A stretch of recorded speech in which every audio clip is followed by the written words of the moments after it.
యాభై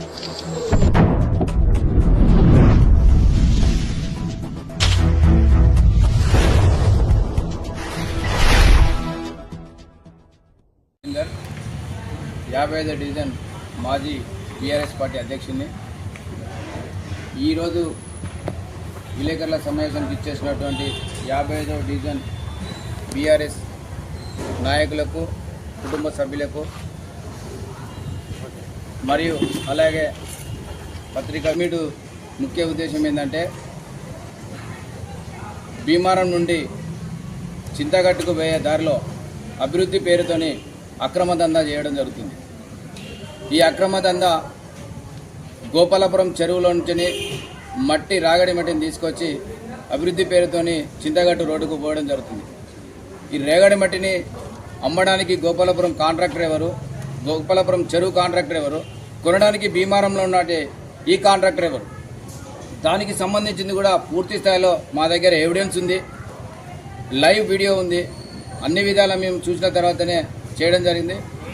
ఈ యొక్క వార్త కూడా ప్రముఖ పత్రికలలో అన్నిట్లలో కూడా వచ్చినా కూడా కాంట్రాక్టర్కు భయం కానీ బాధ్యత కానీ ఎలాంటిది లేదు.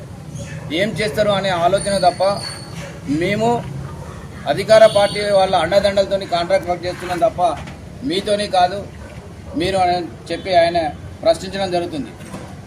ఎవరైనా డెవలప్మెంట్ చేయాలంటే కొన్ని లక్షల రూపాయల డెవలప్మెంట్ను ఊరు బయట చేస్తున్నారు.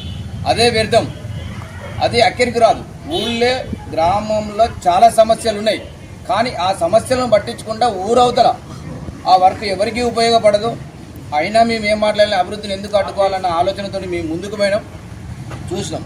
ఆడ మురం పోయవలసిన తరుణంలో అక్కడ నాసిరకం వర్కులు చేసుకుంటూ రేగడి మట్టిని పోసి 13,000 టిప్పర్ కాస్ట్, 13,000 మురం అయితే ఈ టిప్పర్ కాస్ట్ వచ్చి 6,000 రూపాయలతో కొని గోపాలపురం చెరువులో అభివృద్ధి పేరుతో చేస్తున్న దందాలో ఇదొక భాగం.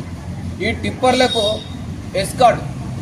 ఎస్కార్ట్ వాహనాలు ఈ టిప్పర్కు రాత్రి వేళల తప్ప డే టైంలో వీళ్ళు వర్క్ చేయరు. రాత్రి వేళల 10 తర్వాత నుండి తెల్లవారు 5 గంటల వరకు ఈ వర్క్ నడుస్తుంది. ఇక్కడ ఒక్కనే కాదు, వేరే దగ్గర కూడా నడుస్తుంది. కానీ మా దగ్గర మాత్రం, మా డివిజన్లో మాత్రం ఈ ఒకటి ఎవిడెన్స్ ఉంది కాబట్టి, వీడియో ఉన్నది కాబట్టి మేము క్లియర్గా చెప్పడానికి సిద్ధంగా ఉన్నాం. ఈ యొక్క దందా